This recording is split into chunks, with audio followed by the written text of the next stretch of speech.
Hey everyone! So it's been a while since I've gone live, and honestly, it's just because I felt a lot of imposter syndrome, and I've grown to a place in my business where I feel like more people are watching, and I didn't feel as comfortable getting up and being as authentic.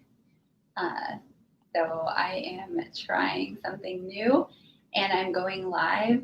Hello everyone, I'm going live on Instagram and Facebook and our Facebook group and our Mighty Networks group.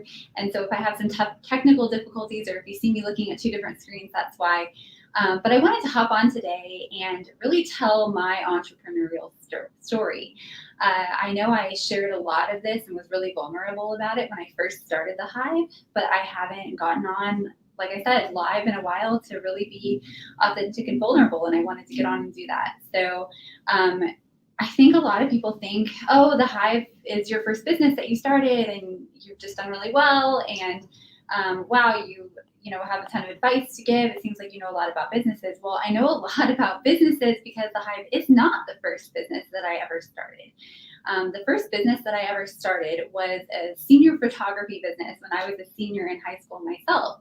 And it really was born out of all of my friends wanting to get their senior photos done. And I had been a reporter. I'd been the editor of the school paper. And so I had been taking pictures my whole life, always really loved cameras and, learned how to develop photos in the dark room back when that was still a thing, and really enjoyed that. And so I told my friend, hey, I can take your pictures. And so I said, I'll charge you $50. This was, again, 2007. I was a senior in high school, and it was my very first business.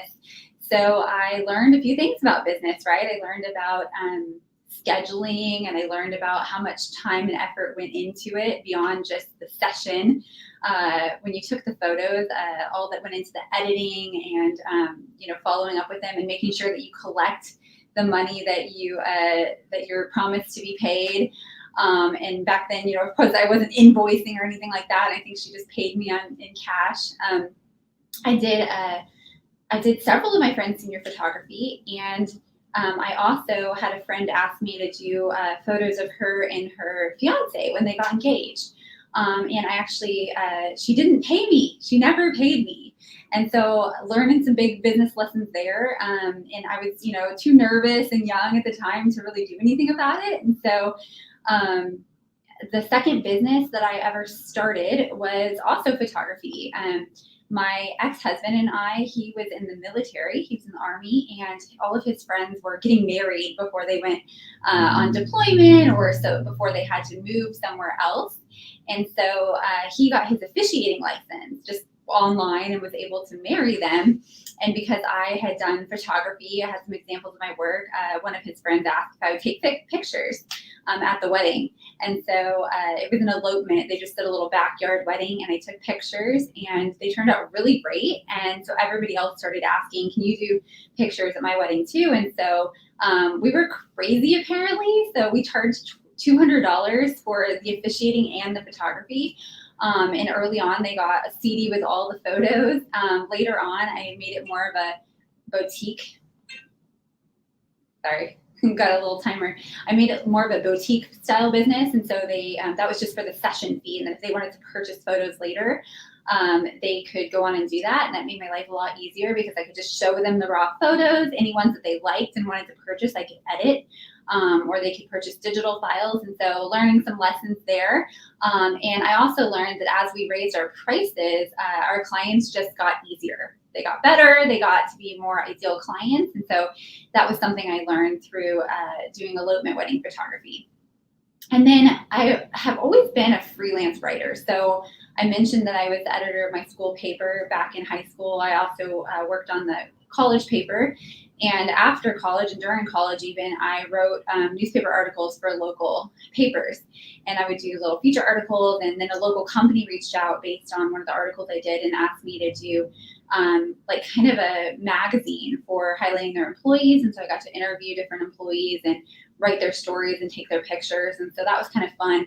And then I started doing some freelance copywriting work and also copy editing work. And so I worked with different businesses. I got to write kind of ghostwrite articles for bigger companies like Terminex and Regis, which actually is a co-working space internationally. And I'm trying to think, American Home Shield and some different places like that, some bigger businesses for their blogs.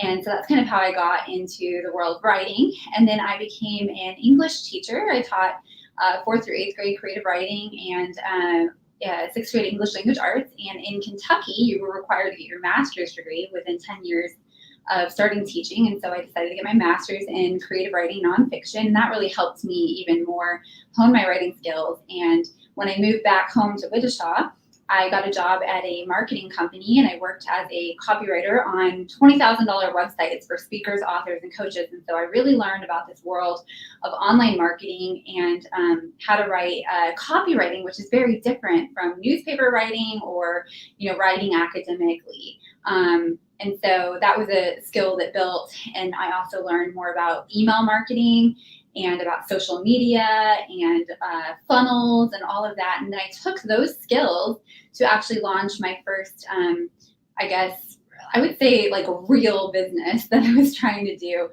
The other ones had kind of been side hustles, just little fun things. I'd never planned to take any of them full time. But this one, I started making more than I was making in my day job. And so that allowed me to have the courage to leave my full-time job and launch out in this business. Of course, very quickly after I did that, I lost a couple of clients, just unrelated things. And my income, was cut in half. And so that was kind of I guess, jumping into the fire of entrepreneurship and learning about that. You don't always have that stability that you might have with a day job.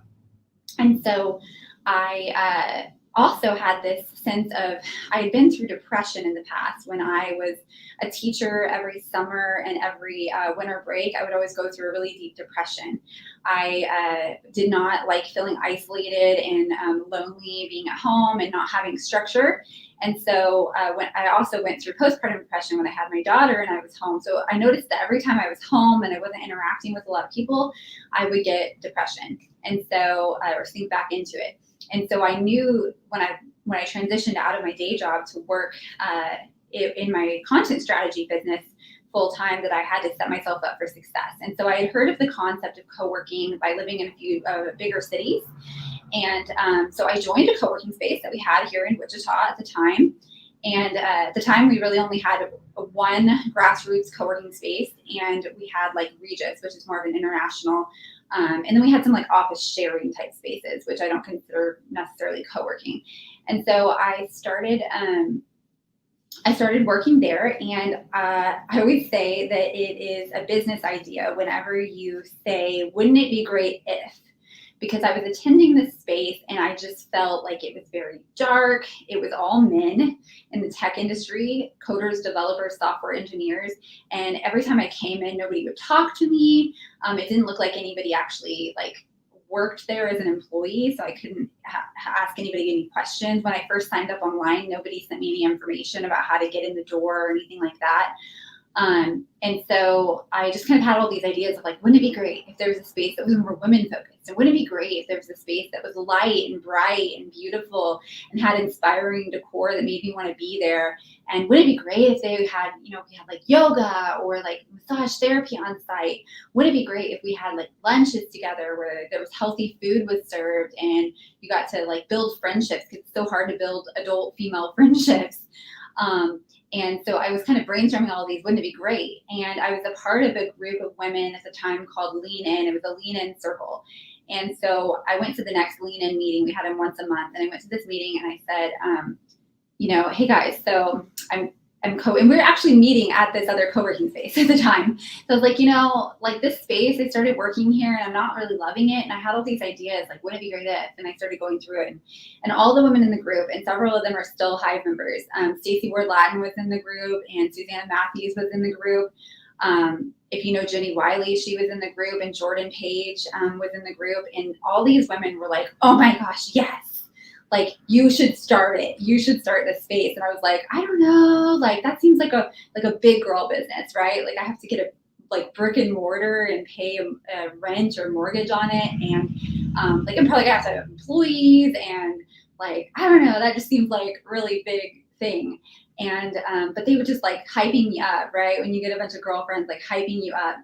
Um, and so I was like, okay. And so I went home that night and I made all the branding for it. Like I did the design, like I did the logo for the Hive on Canva, and I made a Facebook group. And I was like, okay, I invited all these women and I said, invite all your friends, like anybody who you think would be interested in this space. And by the end of the month, we had 100 women in the group that were like, okay, when are you doing it? When are you starting this space? And so I knew I had like my target market, right? Of who would be potential members of the space. So I did a target market, like a, oh, what do you call it? Survey basically to get feedback from them. And so I said, okay, what would you like pay for a membership to the space? And what kinds of events would you want there to be? And, what would you like to have on site? Like, do you want like nice coffee? Like, do you want refreshments, snacks? Do you want there to be yoga, massage therapy? Like, what kind of vibe do you want there to be? Like colors? Do you want it to be more like, location wise, like downtown? What would you like? And so I asked them all these questions. And so then I took the survey results and the Facebook group that I had, and I was actually at a networking event that Lee Gray was running, former B, and she was running this group, this networking event, and I ran into a banker at Emprise Bank actually, and I told her my idea, and she was like, "Oh my gosh, you need to come see me." So I came to see her, and I made an official kind of proposal of like, hey, I'd love to get a loan to start this business. And I might be skipping ahead a little bit because I actually had found a real estate agent and started looking for commercial spaces. And I had a commercial space in mind. She took me to a bunch of places that were more like traditionally office spaces, and I didn't love them. And then finally somebody at one of the spaces said, you need to go check out the Orpheum. That's exactly what you're looking for. And I went and I walked in and I could feel it. Like it was like burnt orange and like baby poop yellow, but I could tell what it could be. I could see what it could look like. And I saw the potential of it. And so I was like, this is the space. And the rent seemed, manageable. And so I went and got this business loan. Basically, she gave me the loan based on my excitement, my passion, and the market research that I had. I had all these people saying that they would be paying members of this organization, and that I could cover the rent and all of that. So I got my very first business loan for only $30,000, and it was only a few months that went by, and I was like, okay, I need to double that. So I actually was able to double the loan to get it to $60,000, and that was my first business loan. And that kind of helped me get the business and myself through that first year. And I started, telling everybody about the journey and that I'm going to start this. And then we launched it from idea to actually opening the doors. Idea was in November, opening the doors was in April. So 4 months from like 4 or 5 months from idea to actually opening the door. And so that was my initial journey, and I was really scared. We had 15 co-working members and I think maybe 30 community members when we opened the doors. And then we just kind of built from there. And within the first year, I think we got up to 100. And then I hired Jessica, and we were able to get up to 200. And we've been fluctuating kind of around there ever since. And of course, I have new business problems that I'm trying to figure out and solve, which I'll be going live to tell you more about those and more about my journey. But I just thought, I wonder how many people don't even know that the Hive wasn't my first business. And that I had a bunch of different like trials at business to kind of learn before I took the chance and the jump to leave a full-time job and start something like this. And I didn't know if it would work for me, but I was at this catalyst moment, and I can do another live on that. I got to hop off, but about getting a divorce and, selling my house and moving into a tiny home camper and all of that, it really kind of, I had to make this work. This was like the thing that I was gonna do. So thanks for joining me on this live today, guys. And I'll do another one soon to tell the next part of the story.